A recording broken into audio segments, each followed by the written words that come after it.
O Senhor considerou que a oração era mais importante do que o alimento, já que a Bíblia nos relata horas antes da refeição matinal. De madrugada, quando ainda estava escuro, Jesus levantou-se, saiu de casa e foi para um lugar deserto, onde ficou orando. Marcos 1:35. Para o Filho de Deus, a oração era mais importante do que reunir grandes multidões. A Bíblia declara: "E reunia muitas pessoas para ouvi-lo e para que os curasse de suas enfermidades. Porém, ele se recolhia em lugares desertos e orava." As horas preciosas de companheirismo que ele desfrutava com seu Pai Celestial significavam muito mais para o nosso Salvador do que o sono. E sabemos disso porque a Bíblia nos diz: "Num daqueles dias, Jesus saiu para o monte a fim de orar e passou a noite orando a Deus." Lucas 6:12. De maneira que Deus responde às orações. Porém, algumas orações recebem como resposta um sim e outras um não. Então, o que podemos dizer sobre as orações sem resposta?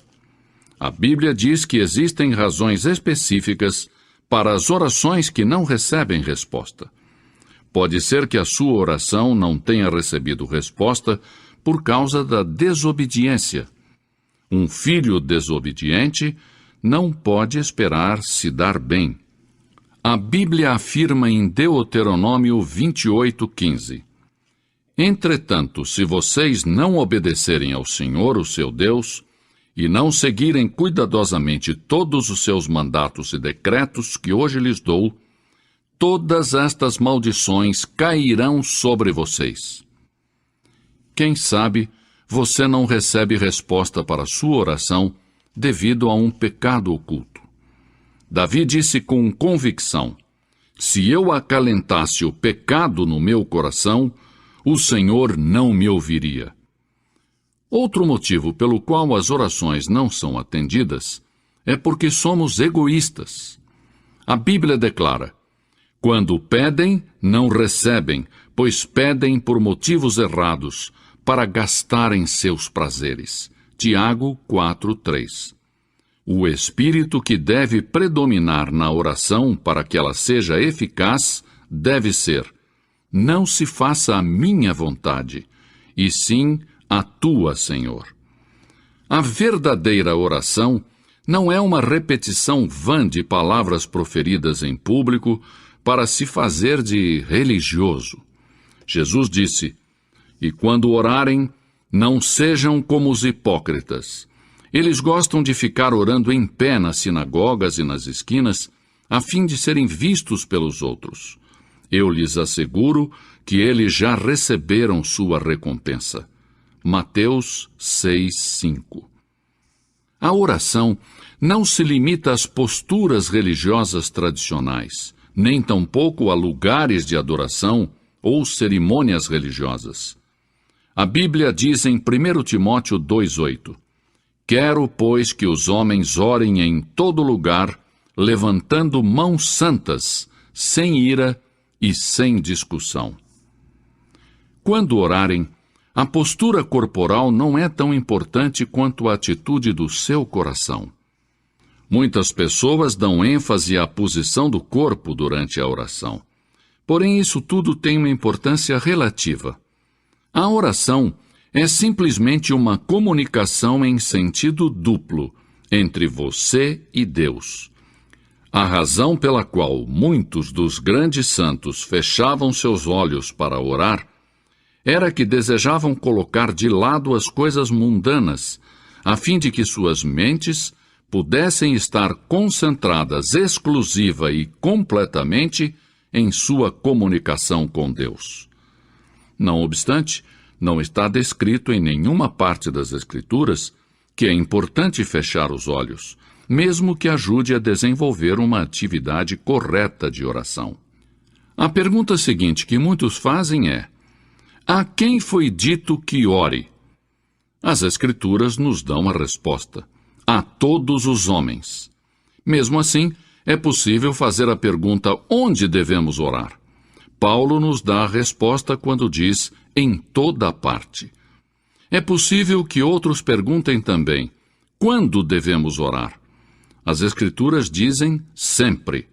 A oração é um mandato, um dever, um privilégio. Na era moderna em que estamos vivendo, aprendemos a dominar o poder da poderosa catarata do Niágara e tirar proveito para o nosso uso. Aprendemos a manter os vapores presos em caldeiras e liberar o seu enorme poder para impulsionar nossas máquinas e fazer avançar os nossos trens.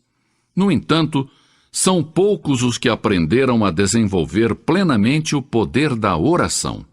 Sim, porque a solução para todos os nossos problemas se encontra em Deus Todo-Poderoso. A seguir, examinemos então objetivamente o que a Bíblia diz sobre a oração eficaz. Em primeiro lugar, a oração é para os filhos de Deus. Jesus disse: quando orar, diga Pai Nosso. Deus tem uma responsabilidade especial para com seus filhos.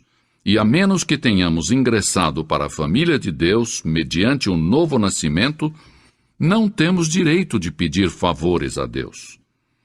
Cristãos recém-convertidos me dizem: não sei orar, não conheço as palavras adequadas.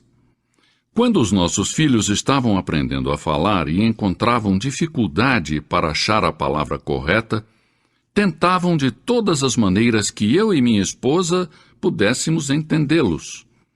E os erros que eles cometiam faziam com que nós os amássemos ainda mais. Portanto, são mais valiosas para mim aquelas primeiras tentativas de conversação dos meus filhos do que as palavras da maioria dos adultos que falam a mim sem dificuldades ou erros. Em segundo lugar, a oração eficaz tem que ser feita com fé. Palavras de Jesus. Portanto, eu lhes digo, tudo o que vocês pedirem em oração, creiam que já o receberam, e assim lhes sucederá. Marcos 11, 24. Em terceiro lugar, a oração dinâmica surge de um coração obediente. A Bíblia diz: e receberemos dele tudo o que pedimos, porque obedecemos aos seus mandamentos e fazemos o que lhe agrada. 1 João 3, 22. Se você quer que a sua oração chegue até Deus, submeta-se, entregue a Ele suas vontades, e então Ele, o Senhor, escutará a sua petição. Em quarto lugar, devemos orar no nome de Jesus Cristo. E tudo o que pedirem ao Pai em meu nome, eu o farei, para que o Pai seja glorificado no Filho. João 14, 13. Porque não somos dignos de nos aproximarmos do trono santo de Deus, exceto por intermédio de Jesus Cristo. A Bíblia diz: portanto, visto que temos um grande sumo sacerdote que adentrou o céu, Jesus, o Filho de Deus, aproximemo-nos ao trono da graça. Hebreus 4, 14 e 16. Em quinto lugar, devemos desejar conhecer e seguir a vontade de Deus. Inclusive, o próprio Jesus foi contra a sua própria vontade no momento e disse: meu Pai, se não for possível retirar este cálice de mim sem que eu o beba, então seja feita a tua vontade. Mateus 26, 42. A oração faz com que nos adaptemos aos verdadeiros propósitos de Deus, para nós mesmos e para o mundo. Isto não somente faz com que as bênçãos de Deus cheguem às nossas vidas pessoais, mas também nos abençoa por estarmos de acordo com os planos de Deus. E, finalmente, a oração deve ser para a glória de Deus. A oração modelo ensinada por Jesus é concluída com as seguintes palavras: porque teu é o reino, o poder e a glória para sempre. Para que as nossas orações tenham resposta, devemos dar a Deus a glória e a honra.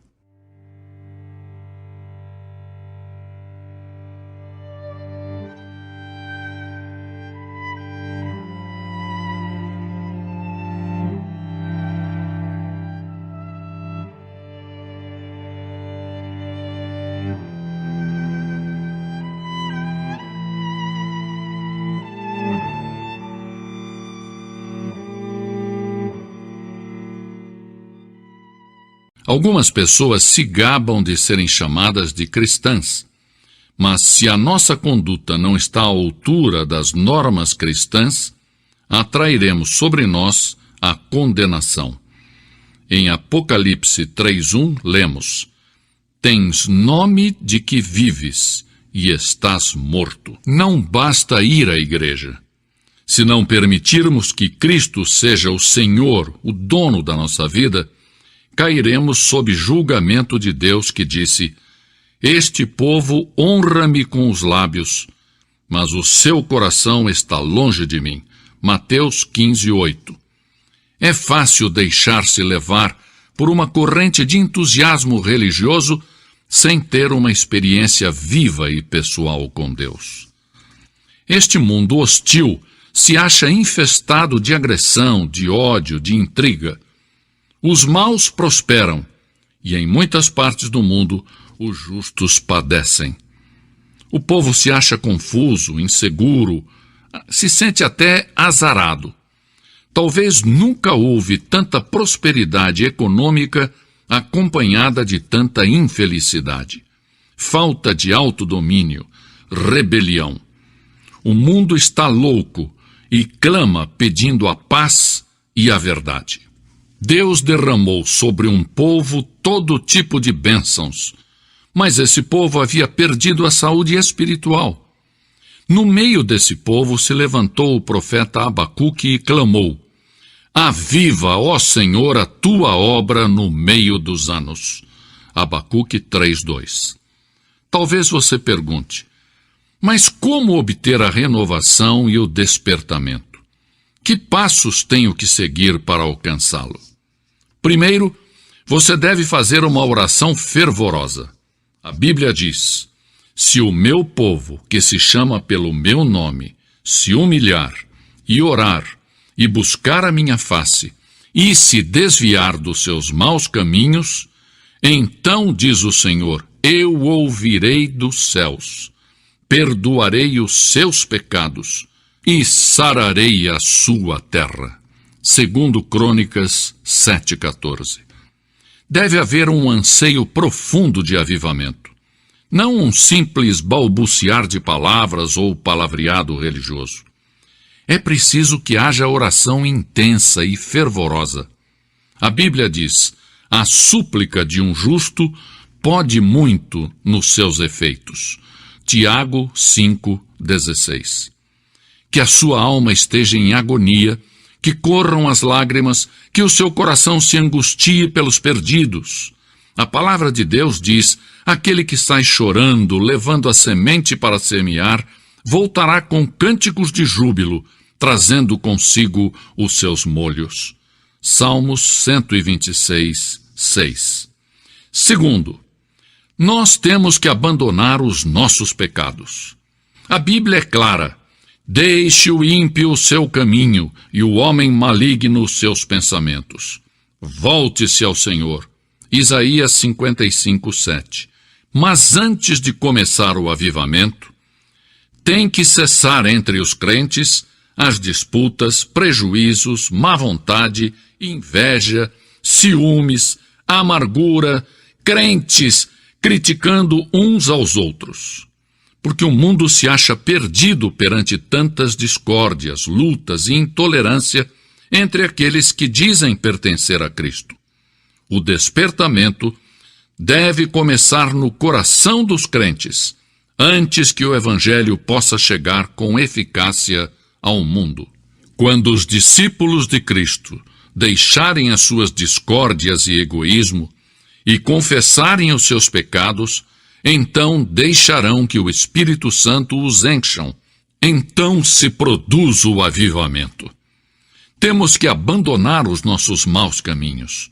O Espírito de Deus não pode atuar em um clima de dissensão, discórdia e disputas. Devemos nos despojar da nossa mesquinharia, das nossas miudezas, dos nossos caprichos. O inimigo das nossas almas tem debilitado a eficácia da igreja porque temos nos especializado em controvérsias, em dissensões, e não temos andado chorando e levando a semente preciosa. Salmo 126, 6. Sim, porque temos dado mais ênfase às instituições do que à oração ou mesmo a Deus. Que o Senhor nos perdoe e nos ajude a nos livrarmos de hábitos perversos e mesquinhos.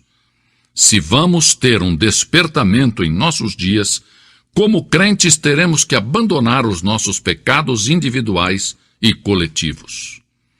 Em terceiro lugar, Deus tem que ser real para nós. A Bíblia diz: se o meu povo buscar a minha face, eu o ouvirei do céu. Porque em um mundo cheio de materialismo grosseiro, nós também temos tentado reduzir Deus ao nosso próprio tamanho. O nosso Deus parece ter se transformado em demasiadamente pequenino, e somos culpados de idolatria intelectual.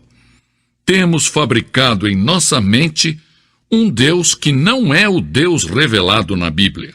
Muitas vezes associamos a experiência cristã genuína, vital e pessoal a pessoas altamente emotivas. Muitos chegam a dizer: é bom ir à igreja, viver uma vida decente, sim, mas eu não estou disposto a ser fanático. Consideram que a fé cristã é uma mania, algo demente. O cristianismo tem alguma importância? Sim, o cristianismo tem suprema importância. É algo importante? Sim, é tudo. Sem a fé cristã, não vale a pena. É vital. Você pode conhecer a Deus. Milhares de cristãos afirmam com certeza: eu sei que já passei da morte para a vida. 1 João 3,14. Eu sei em quem tenho crido. 2 Timóteo 1,12. Lemos em João 7,17: se alguém quiser fazer a vontade de Deus, há de saber se a doutrina é dele. Precisamos de um reavivamento da fé cristã, da experiência cristã, do andar com Deus.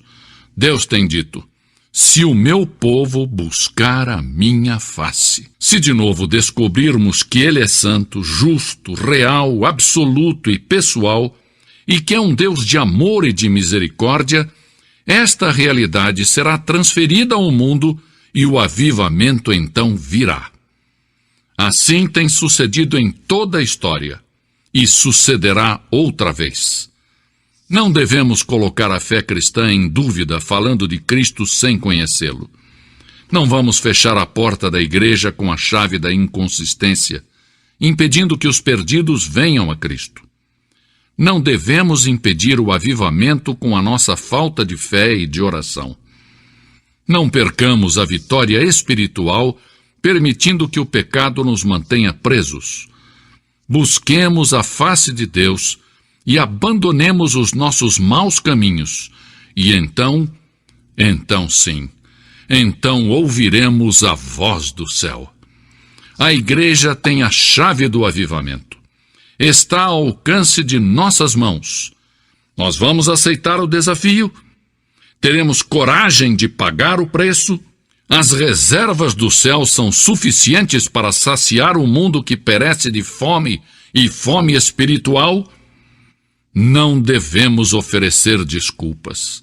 Agora uma pergunta direta. Você já aceitou a Cristo como seu Salvador? Se não, se você for sincero, reconhecerá que no profundo do seu coração há um vazio. Seu coração anseia por paz, gozo e perdão. Há um vazio que o mundo não pode satisfazer. No centro da história, em um caminho da Palestina, se plantou uma cruz. A cruz de Cristo, o Filho de Deus. Por um milagre admirável que só Deus conhece, todos os que põem o seu olhar naquele que foi sacrificado na cruz, recebem a salvação. Não somente as pessoas boas, respeitáveis e decentes, mas os vis, os desprezíveis, os desumanos. Um ladrão que agonizava junto com Jesus, pôs nele o olhar de fé e recebeu a segurança da vida eterna.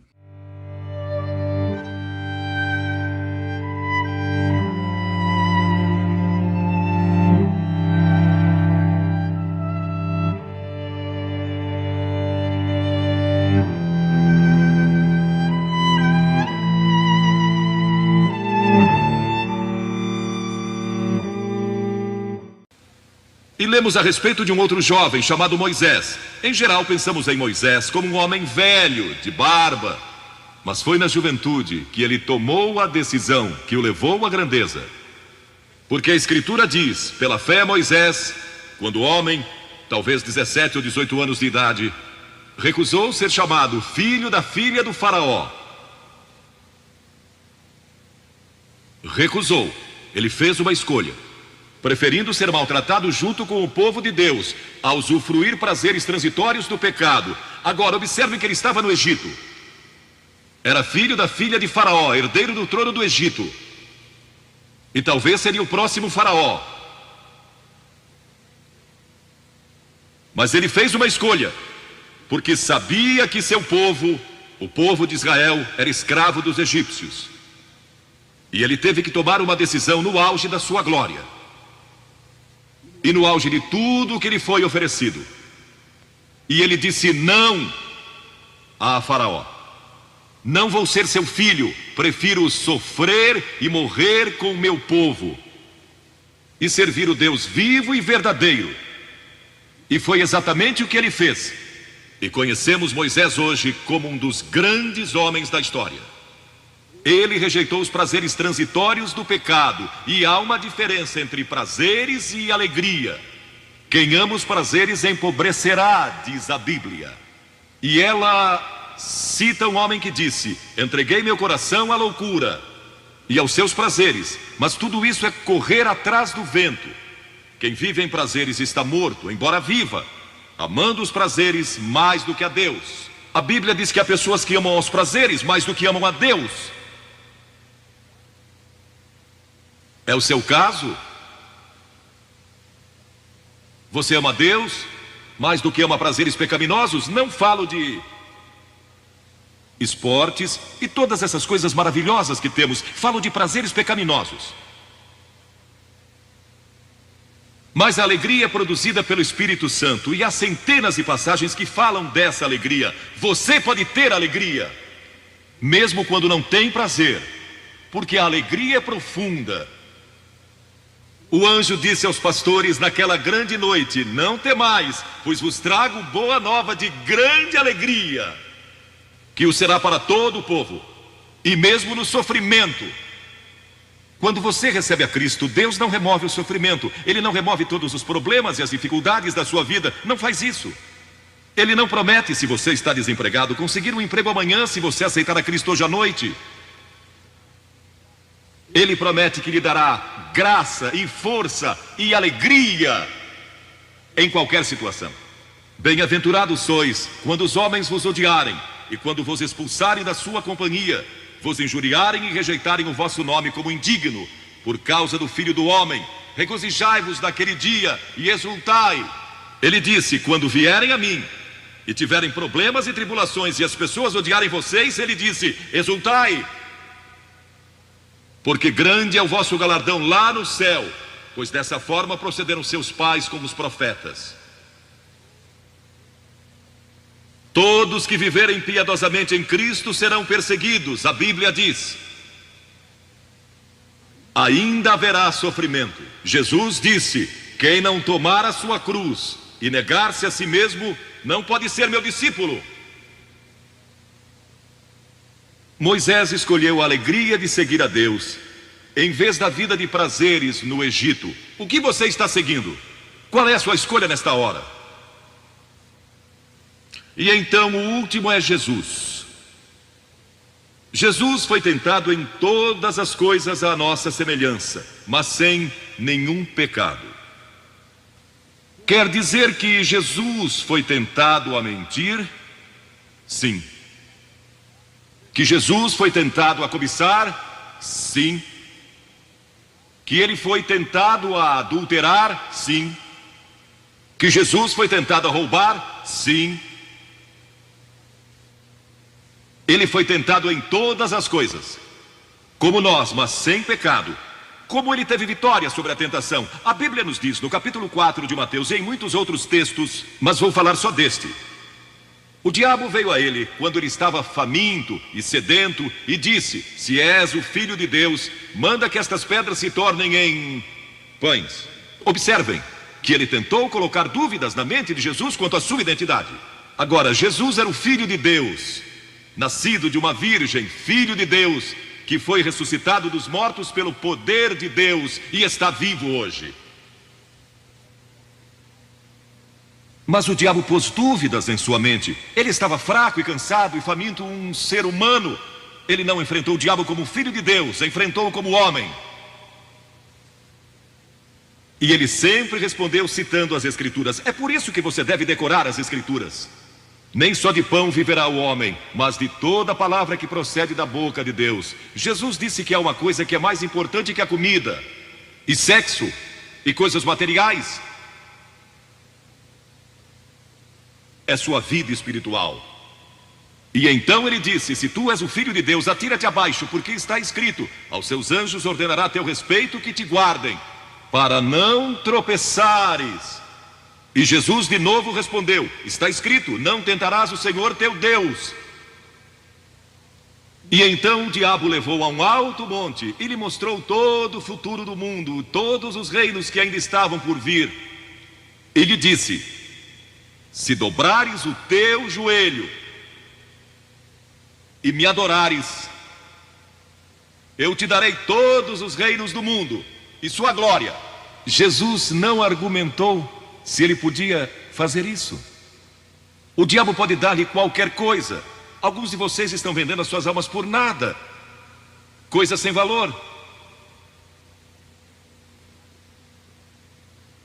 A Jesus ele ofereceu o mundo todo, mas ele sabia que a cruz estava esperando por ele, e o único meio de salvação para o mundo era a cruz. Se tivesse obedecido o diabo, nós nunca teríamos tido a oportunidade de sermos salvos e perdoados.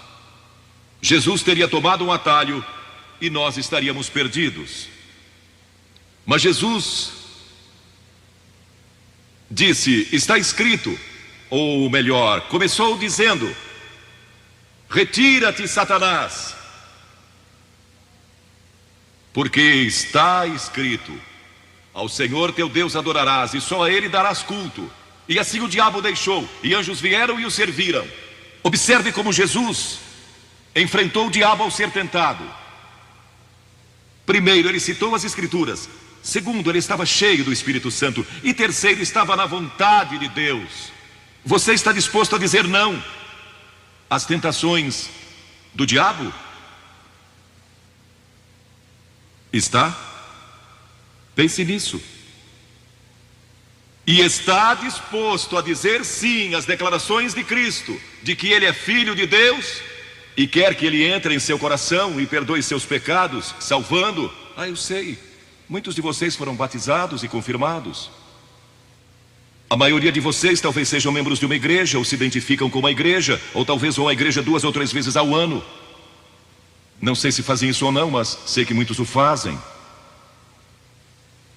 Mas não podem declarar aqui hoje: eu sei que meus pecados foram perdoados, eu sei que vou para o céu. Deus está disposto a perdoar todo o seu passado hoje por causa da cruz. Deus está disposto a dizer: eu perdoo você, porque Ele ama você. E Deus se interessa por você como se você fosse a única pessoa em todo o mundo.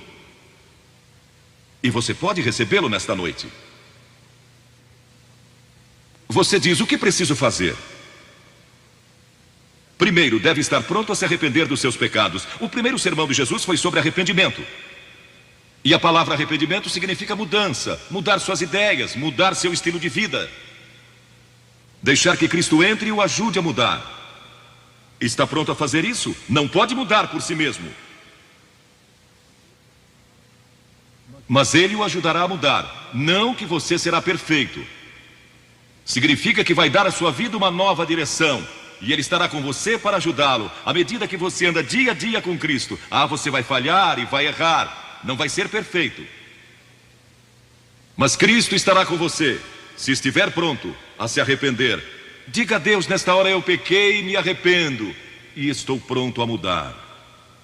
E então a segunda coisa é que você o recebe pela fé. Cliff disse há pouco que você não pode racionalizar a salvação. Há certas coisas que podemos compreender, mas muitas delas a princípio você não pode entender.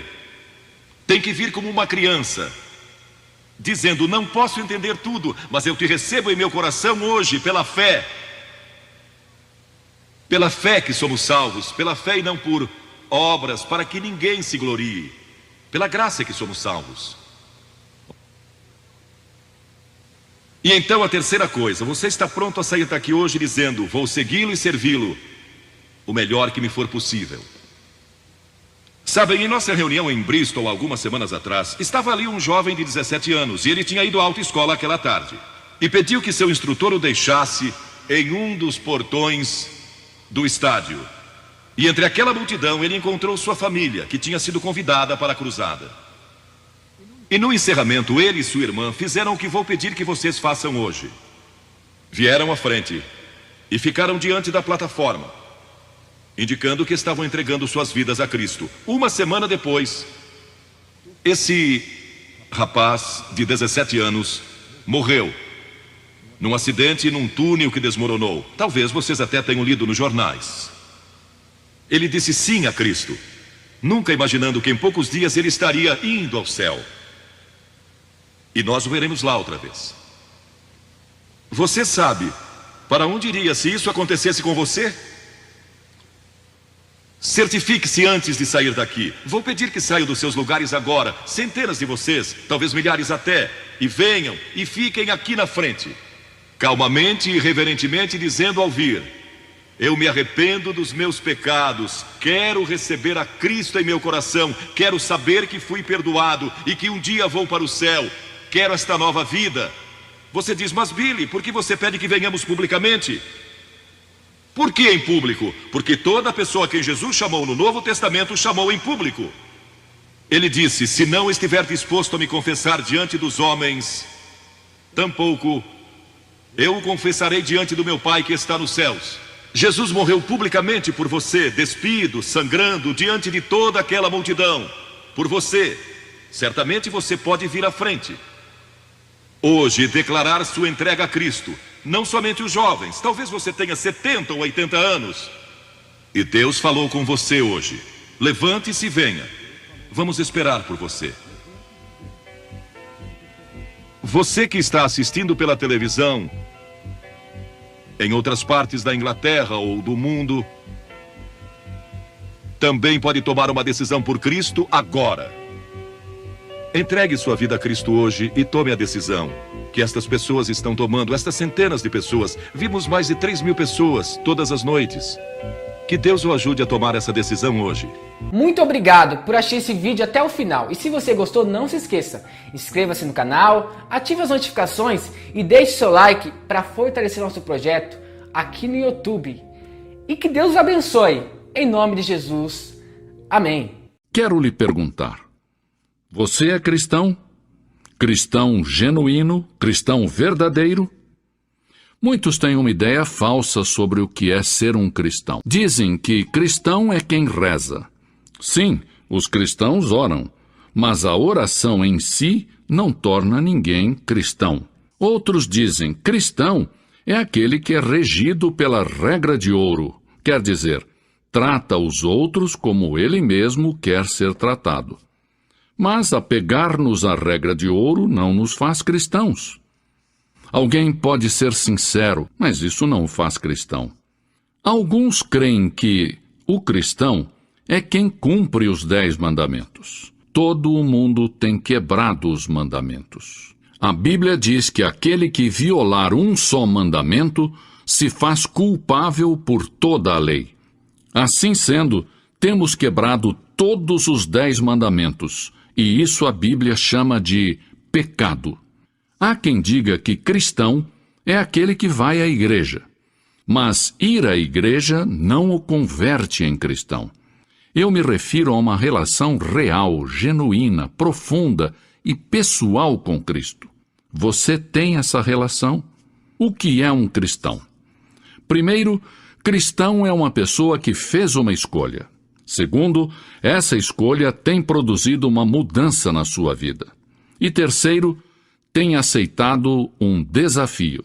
A seguir, quero destacar estes 3 aspectos. Primeiro, cristão é uma pessoa que fez uma escolha. Através de toda a Bíblia, somos chamados a escolher. No Jardim do Éden, Adão e Eva fizeram uma escolha errada. Rebelaram-se contra Deus. Decidiram tratar de construir o seu mundo sem Deus e cometeram um erro terrível e trágico. Os nossos primeiros pais quebraram a lei de Deus. Os seus filhos Caim e Abel herdaram os resultados da sua desobediência. E esses resultados têm se estendido para você e para mim. Todos somos capazes de pecar e todos pecamos.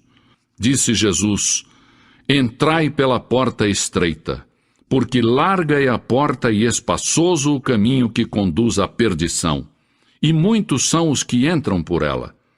Porque estreita é a porta e apertado o caminho que conduz à vida, e poucos são os que a encontram. Mateus 7, 13, 14. Ele disse que só poucos estão no caminho que conduz ao céu, porque a grande maioria vai pelo caminho largo que leva ao julgamento, à destruição e ao inferno. Em que caminho você se encontra? O que você faz a respeito de Cristo, da sua cruz e da sua ressurreição, isso é o que conta. Se perante a cruz entramos pela porta estreita e dizemos: sim, Senhor, eu creio, me aparto dos meus pecados, estou disposto a mudar de vida, então estamos tomando o caminho pela senda estreita, que pode ser rochosa, áspera e difícil, mas ao fim do caminho se acha o céu. Nesse caminho, Deus vai nos proporcionar novos recursos, novo poder, novo gozo e novo amor. Segundo, cristão é a pessoa em cuja vida se tem produzido uma mudança. Quem realiza isso é o Espírito Santo. No momento em que você recebe a Cristo, o Espírito de Deus entra e mora no seu coração. Em 2 Coríntios lemos: pelo que, se alguém está em Cristo, nova criatura é. As coisas velhas já passaram. Eis que tudo se fez novo. É Cristo que faz isso. Ele realiza este ato na sua vida. E eu pergunto: é essa mudança que tem sido produzida em sua vida? As pessoas são transformadas mediante uma mudança de sua mente. Você atua segundo o que você crê. Deixar de ser uma pessoa derrotada com os olhos fixos nos seus problemas depende de que a sua mente mude. Por isso, eu peço que você mude a sua mente a respeito de Deus, a respeito de Cristo. Siga-o, e então achará a paz e a satisfação que só Ele dá. Cristo pode encarregar-se dos problemas que temos a respeito do sexo e das relações interpessoais, desde que o permitamos. Terceiro, cristão é uma pessoa que aceitou um desafio. Jesus disse: se alguém quer vir após mim, negue-se a si mesmo, tome a sua cruz e siga-me. Em outras palavras, temos que negar o eu, as nossas ambições egoístas, os nossos prazeres pessoais e pecaminosos, e logo temos que nos virar e tomarmos a nossa cruz. O que eu quero dizer com isso? Jesus disse que quando você regressar à sua escola, à sua vizinhança, ao seu trabalho e contar que recebeu a Cristo, provavelmente vão rir de você. Talvez vão fazer piada. Talvez os seus colegas e amigos nem queiram mais se relacionar com você. Você vai ter que pagar um preço. Muitos que seguiram a Jesus se apartaram dele quando ele lhes falou acerca da morte. Não compreenderam o sentido profundo de sua morte e ressurreição, que esta era a única esperança de que os seus pecados fossem perdoados e eles pudessem entrar no céu. Cristo é a única esperança que temos nesta vida ou na vida eterna. Mas Jesus ensinou que há 2 caminhos, e você tem que decidir qual deles tomará. Há 2 senhores, e você tem que eleger a qual deles servirá. Há 2 destinos, o céu e o inferno. Você tem que escolher. Deus não escolhe por nós. Ele deu o seu Filho que oferece perdoar os nossos pecados e quer nos dar vida eterna. Ajuda-nos a tomar a decisão, enviando o seu Espírito Santo para nos convencer. Esta é a decisão que devemos tomar. Jesus perguntou aos seus discípulos: quem dizem os homens que é o Filho do Homem? E Pedro respondeu: tu és o Cristo, o Filho do Deus vivo. Ao qual disse Jesus: tu estás certo, Pedro. Alguns têm receio da decisão por não estarem seguros de que alguém pode demonstrar a existência de Deus. Ninguém pode demonstrá-lo. Não podemos ir a um laboratório científico e dizer: aqui está Deus numa proveta. A Deus aceitamos por fé. A Bíblia nos diz que Deus é Espírito. Ele criou o mundo. Ele existe desde a eternidade até a eternidade. Ele tem dito: eu, o Senhor, não mudo. Mas a Bíblia também diz que Deus é amor. Ama a você, se interessa por você. Tem contados até os fios de cabelo da sua cabeça. Ama você com amor eterno.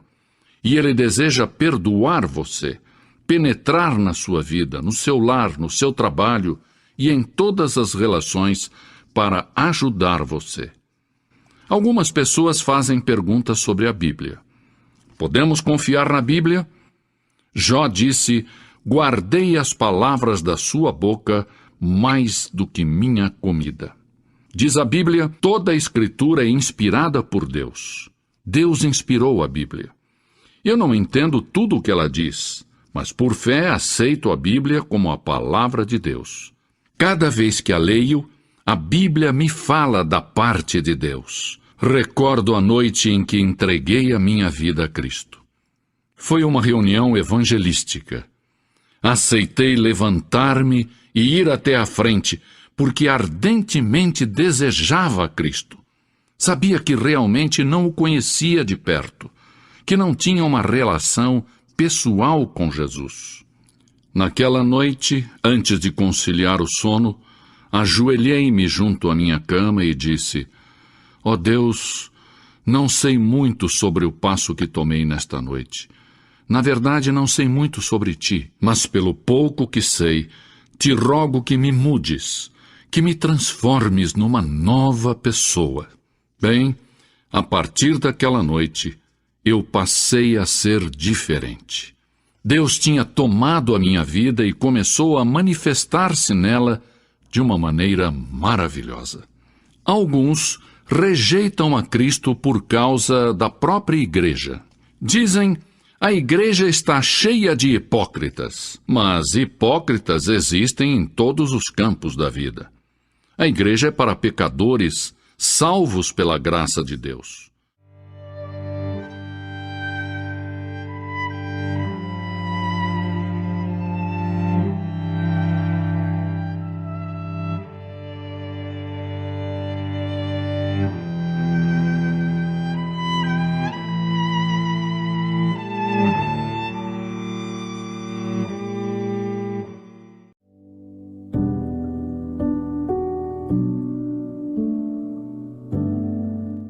Frequentemente muitas pessoas me perguntam: como posso ficar cheio do Espírito Santo?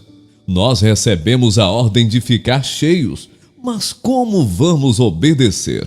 Como a presença e o poder do Espírito Santo podem se tornar reais em nossa vida?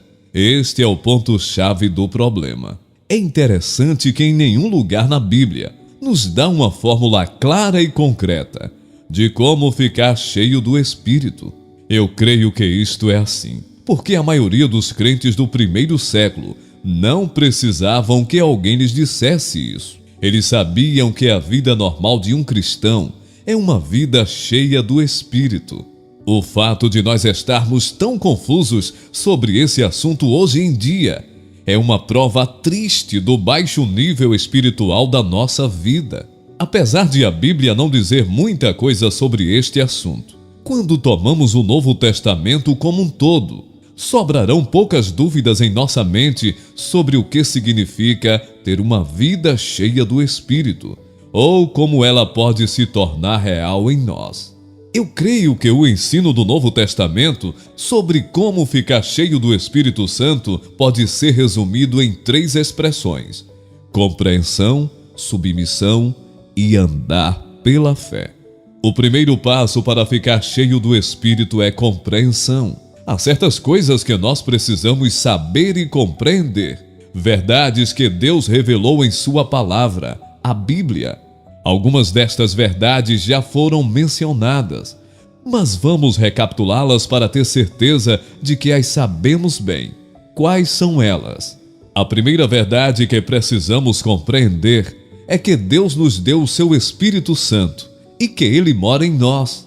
Se eu aceitei a Cristo como meu Salvador, o Espírito de Deus habita em mim. Lembre-se, eu não preciso necessariamente sentir sua presença, mas isto não quer dizer que Ele esteja ausente. Precisamos compreender que sua presença é um fato.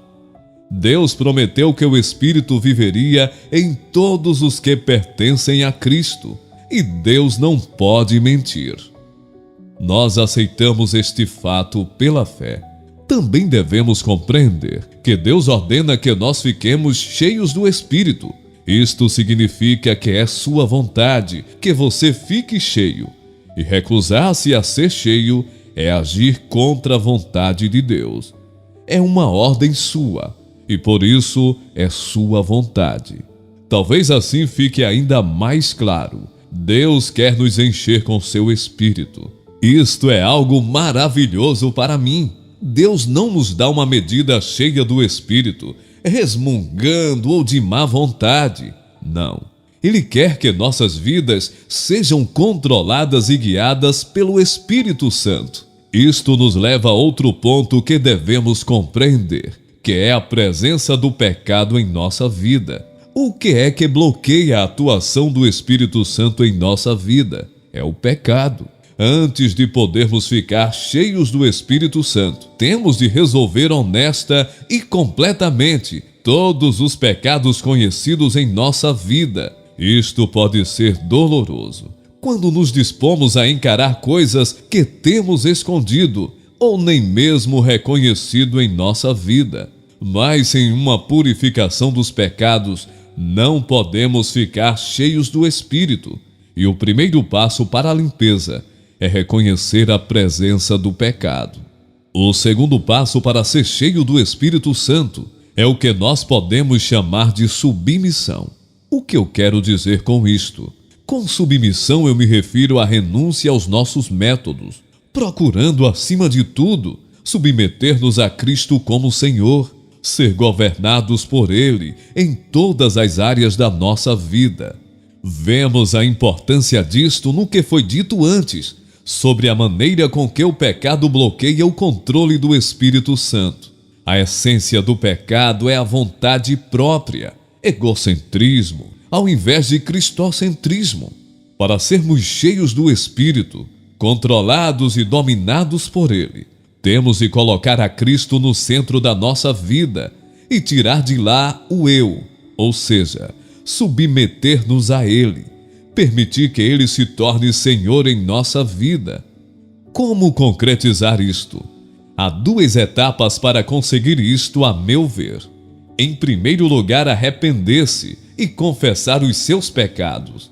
Acabamos de constatar que uma das coisas que temos de compreender é a profundeza do nosso pecado. Mas só compreender não é suficiente. Temos de confessar o pecado a Deus e nos arrepender dele.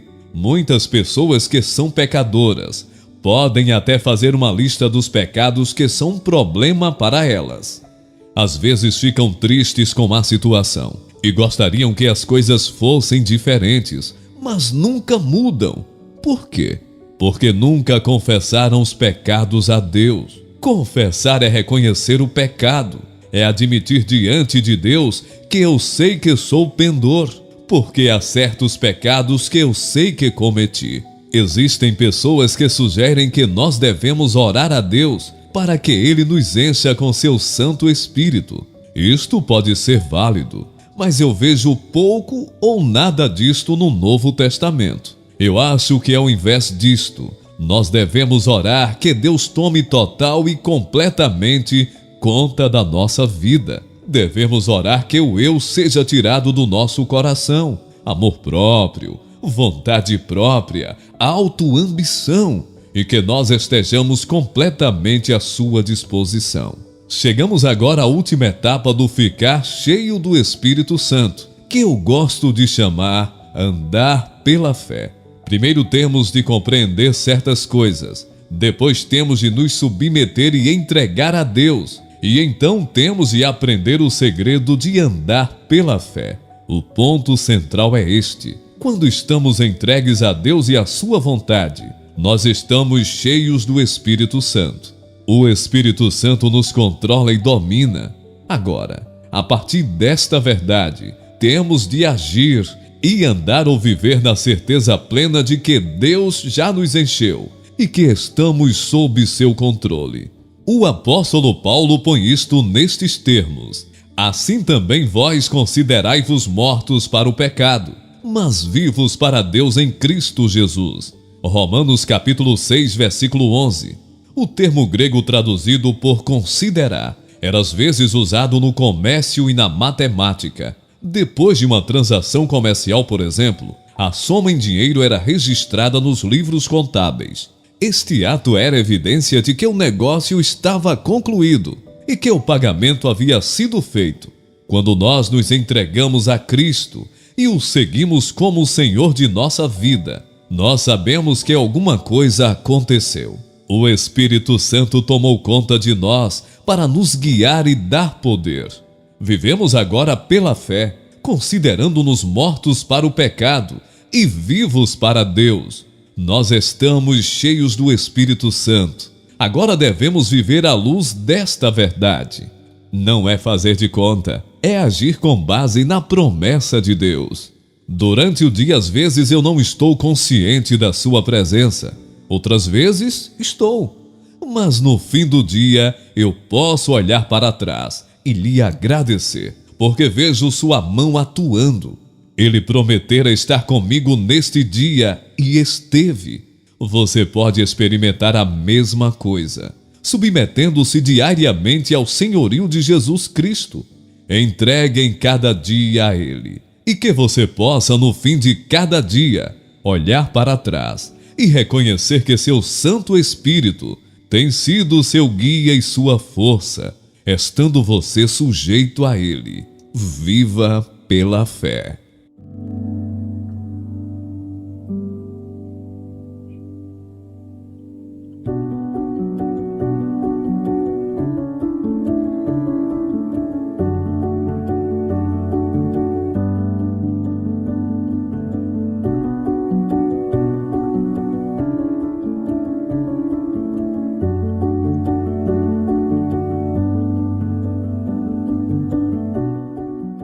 Como você comete imoralidade? A Bíblia condena a sensualidade, a lascívia, a luxúria, a depravação.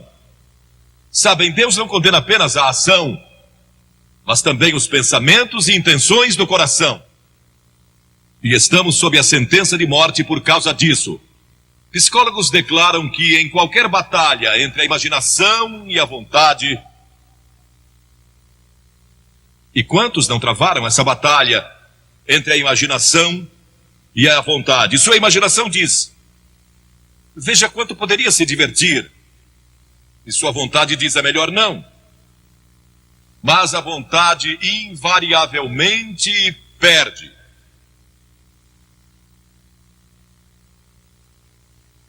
A imaginação vai vencer.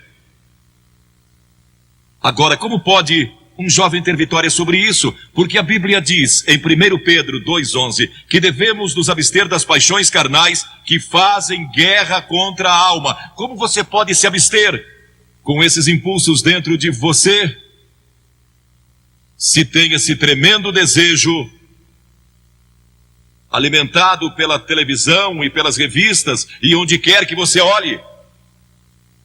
Não creio que possa, como uma pessoa jovem hoje, nesta geração, sem Cristo no coração. É quase impossível. Você pode sobreviver se nasceu de novo.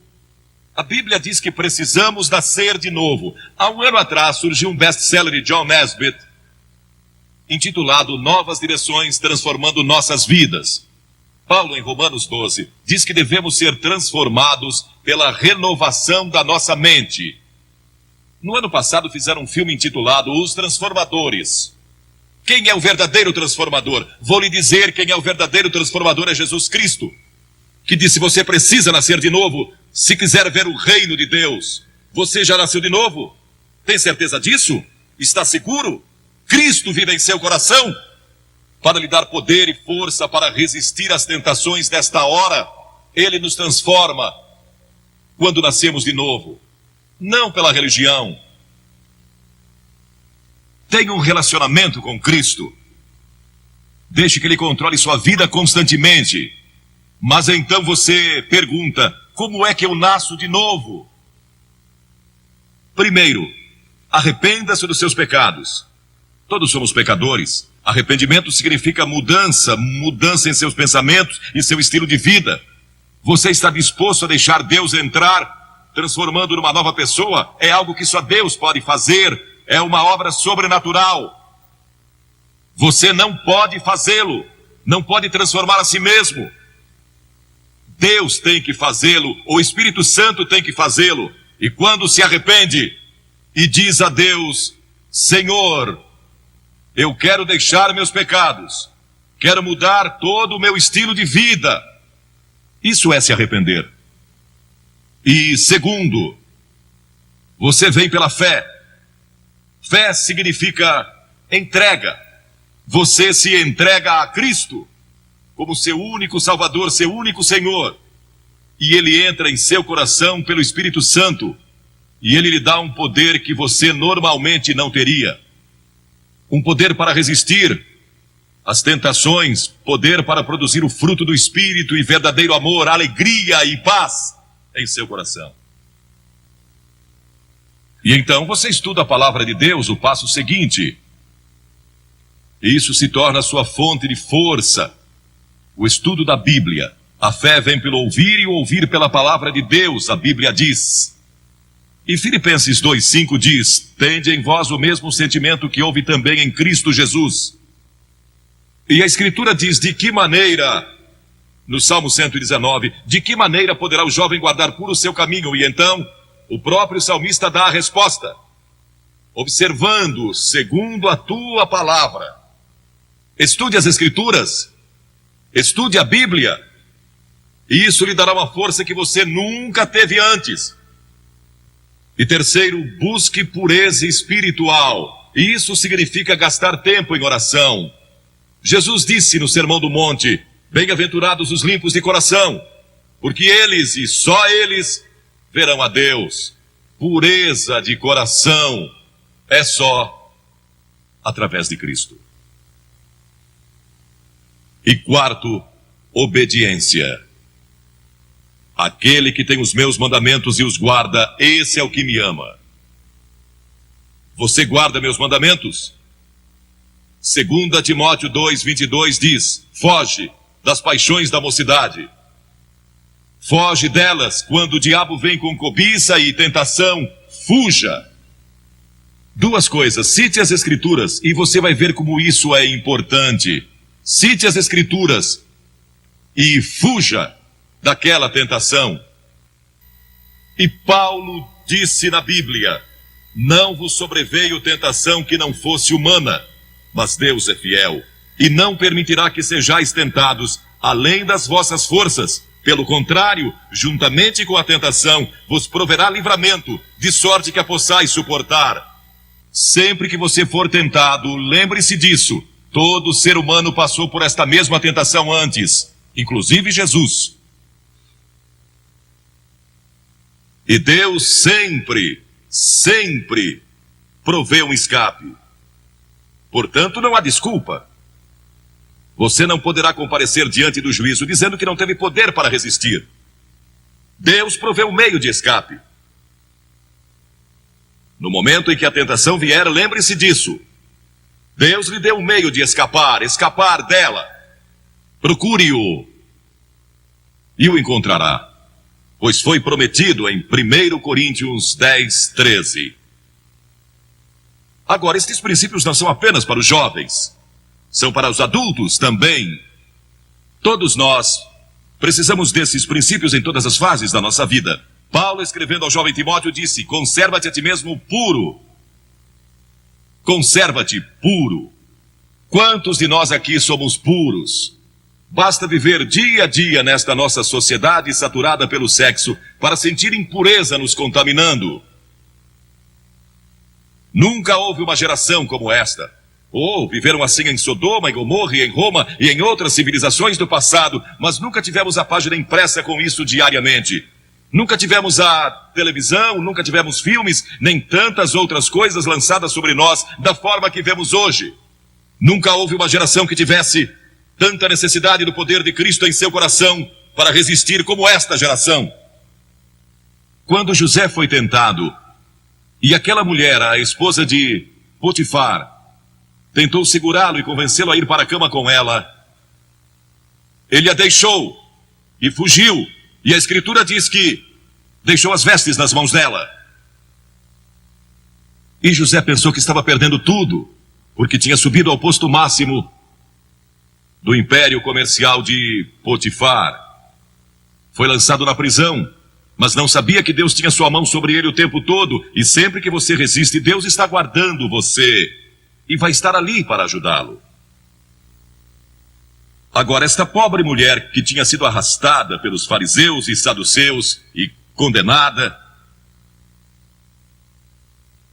tinha sido surpreendida em adultério. De acordo com a lei de Moisés, ela e o homem que estava com ela mereciam morrer. O castigo era duro sob a lei de Moisés. Mas todos ali se sentiram condenados por causa dos seus próprios pecados quando leram os 10 mandamentos ou o que Jesus estava escrevendo. Foram convencidos do seu pecado, talvez de orgulho, ou idolatria, ou cobiça, ou mentira, e são pecados diante de Deus tanto quanto imoralidade. E muitos de nós aqui hoje talvez não sejamos culpados de adultério ou fornicação, mas somos culpados de muitas outras coisas. Satanás às vezes nos leva a pensar: bem, eu não sou imoral, então este sermão não é para mim. Esta mensagem é para todos aqui, porque todos pecamos e estamos destituídos da glória de Deus, e talvez seu problema seja orgulho ou hipocrisia. Eles leram seus pecados escritos na areia e se retiraram.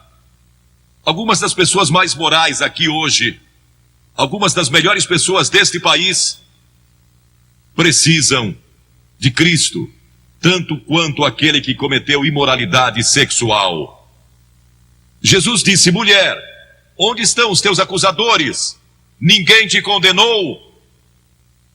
E havia música em sua voz quando ela respondeu: ninguém, Senhor. Naquele momento ela recebeu Cristo como seu Senhor, porque este é o sentido da palavra no grego, meu verdadeiro Senhor. Naquele momento, ela abriu seu coração a Jesus Cristo. As Escrituras dizem: vinde, pois, e arrazoemos. Diz o Senhor: ainda que vossos pecados são como a escarlate, eles se tornarão brancos como a neve. Ainda que são vermelhos como o carmesim, se tornarão como a lã. Como pode ser isso? Por causa da cruz. Quando Cristo morreu na cruz, ele levou o nosso pecado e pecados. E há uma diferença entre pecado e pecados, plural. Pecado é a doença que temos, é a raiz. E dela vem os pecados: orgulho, lascívia, cobiça, inveja, o que quer que seja. Os pecados daquela mulher foram perdoados porque Jesus foi para a cruz. E nossos pecados podem ser perdoados porque ele levou esses pecados sobre a cruz por nós. E Deus o ressuscitou dos mortos e ele está vivo hoje. E está pronto para entrar em seu coração e transformar sua vida. E então Jesus deu a essa mulher esperança para o futuro. Ele disse: vai e não peques mais. Volte para a sua cidade, volte para os seus amigos, volte para a sua velha vizinhança, volte para todos os lugares por onde você andou e não peques mais, porque eu estarei com você, dando-lhe força e poder para resistir às tentações. A Bíblia diz que o próprio Jesus foi tentado em todas as coisas à nossa semelhança, mas sem pecado. Seu passado pode ser perdoado e você pode ter um poder especial para resistir ao pecado no futuro. Você já recebeu a Cristo em seu coração? Talvez diga: bem, Billy, eu fui batizado e fui confirmado conforme a tradição da minha igreja. Você vive uma vida reta e realmente não é má pessoa. Mas no fundo do seu coração realmente não conhece a Cristo, não tem certeza disso, ou talvez você seja a pior pessoa de sua cidade e está vivendo hoje. Ele perdoará você, se você deixar. Ele morreu por você, verteu seu sangue por você e foi pendurado na cruz. E puseram pregos em suas mãos e uma coroa de espinhos na cabeça. E o sangue jorrou das feridas. E ele clamou: Deus meu, por que me desamparaste? E curvou sua cabeça e disse: está consumado. O caminho da salvação agora está completo. E ele foi recebido de volta no céu, para onde nós iremos um dia. Se eu morrer hoje, sei que vou estar com ele lá. Tenho certeza disso. Não porque eu mereça. Não sou uma boa pessoa nesse sentido. Não sou bom que chega para ir ao céu. Não é porque eu li a Bíblia ou preguei em reuniões como esta. Não vou para o céu por causa disso. Vou para o céu por causa do que Cristo fez, e você pode ir para o céu da mesma forma. E pode receber perdão dos seus pecados. E pode ter poder em sua vida para resistir à tentação quando ela vier. Você diz: que devo fazer? Como eu disse há pouco, disponha-se a dar as costas ao pecado e se arrepender. Segundo, pela fé, receba a Cristo. Essa palavra fé é mais do que você pode conceber. Significa dedicação. Eu me entrego.